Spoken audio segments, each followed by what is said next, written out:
अस्सलाम वालेकुम दोस्तों। आज का हमारा एजेंडा बुनियादी तौर पे प्रैक्टिकल पे बेस कर रहा है। इसमें हमने डेफिनेशंस किसी को नहीं हमने डिस्कस करना, सिर्फ़ और सिर्फ़ प्रैक्टिकली परफ़ॉर्म करके हमने देखना है कि लाइब्रेरीज़ और मॉड्यूल्स को किस तरह से इंपोर्ट करते हैं, पैकेज जो स्ट्रक्चर है वो क्या होता है। जी फ्रेंड्स, तो एग्ज़ाम्पल नंबर 1 में हम क्या कर रहे हैं, रैंडम लाइब्रेरी इंपोर्ट कर रहे हैं और ये इंपोर्ट करने के पीछे रीज़न क्या है कि ये जो रैंड इंट फंक्शन है, ये हमने यूज़ करना है। तो ये रैंडमली नंबर्स को जनरेट करके हमें देगा। यहाँ पे हमने इसको पैरामीटर दिया है 1 से लेके 100 तक, आप कुछ भी रेंज जो है यहाँ पे दे सकते हैं।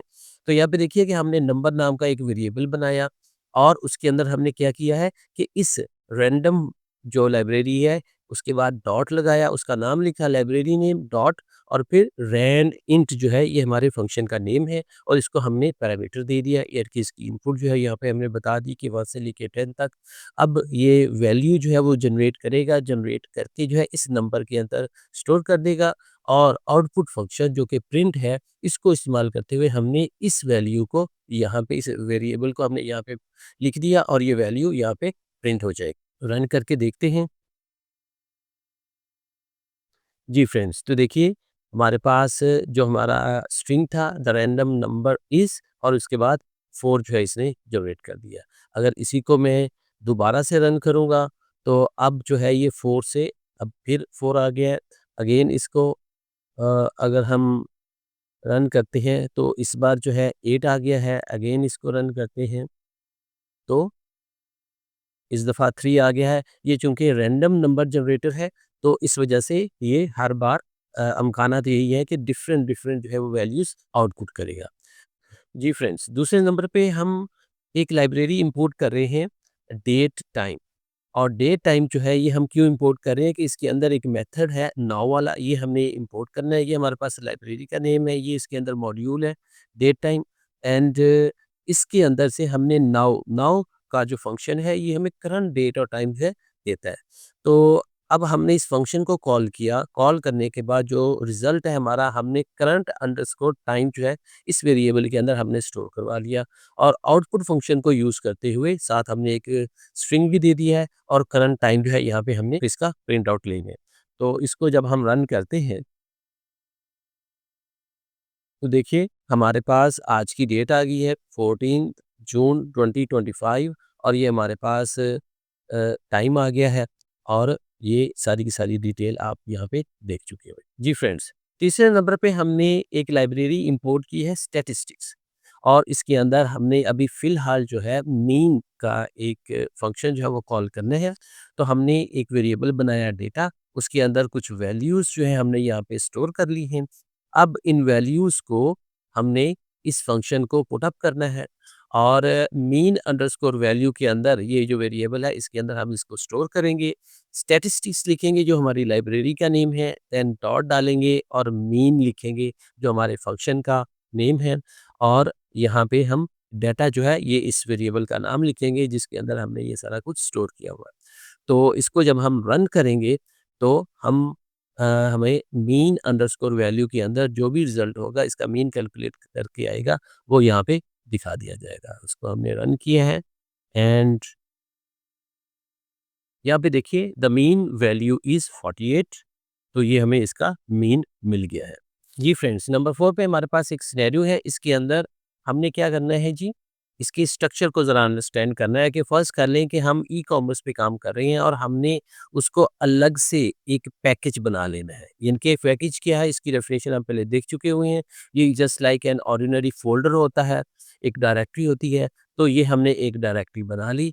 उसके अंदर हमने अपनी कुछ प्रोडक्ट्स डॉट पाई की एक मॉड्यूल हमने बना लिया, दूसरा मॉड्यूल कस्टमर्स डॉट पाई बना लिया, तीसरा मॉड्यूल हमने ऑर्डर्स डॉट पाई बना लिया।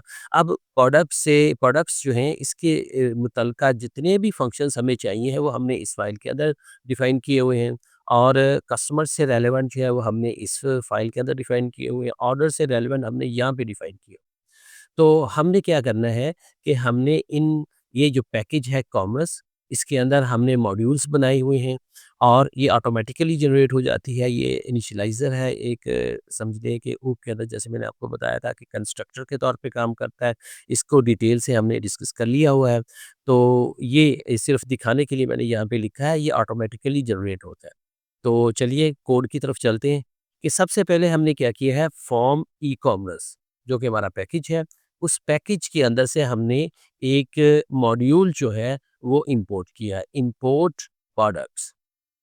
और प्रोडक्ट्स जब हमने इंपोर्ट किया तो यहाँ पे देखिए products dot list underscore products, यानी कि उसके अंदर इस प्रोडक्ट्स का जो मॉड्यूल है इसके अंदर हमने लिस्ट अंडरस्कोर प्रोडक्ट्स नाम का एक मेथड, एक फंक्शन जो है हमने बना के रखा हुआ है।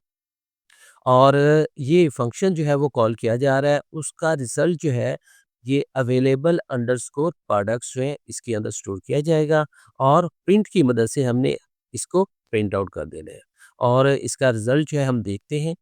रिजल्ट देखने से पहले मैं आपको ये ई-कॉमर्स जो है और हमारे पास जो प्रोडक्ट्स है इसका सिनेरियो जो है ये भी मैं आपको दिखा दूँ। यहाँ पे मैं ओपन पे जा रहा हूँ। यहाँ पे देखिए हमारे पास ई-कॉमर्स का एक फ़ोल्डर बना हुआ है, ठीक है? ये हमारा पैकेज है, इसको हम अगर ओपन करते हैं, तो अब ये जो फ़ाइल है ये ऑटोमैटिकली जनरेट हो जाएगी, इसको जनरेट आपने नहीं करना।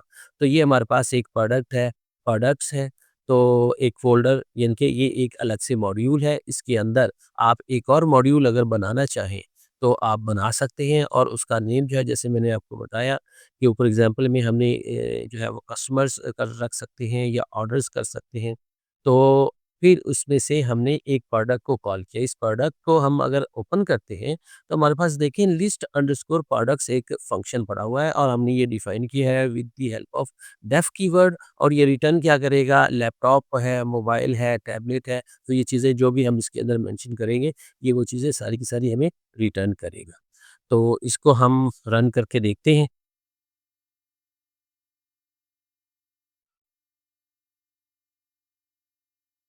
तो देखिए ये लैपटॉप है हमारे पास, मोबाइल है, टैबलेट है, सारी की सारी चीज़ें जो वहाँ पे थी, वो यहाँ पे हमें दिखाई दे रही है।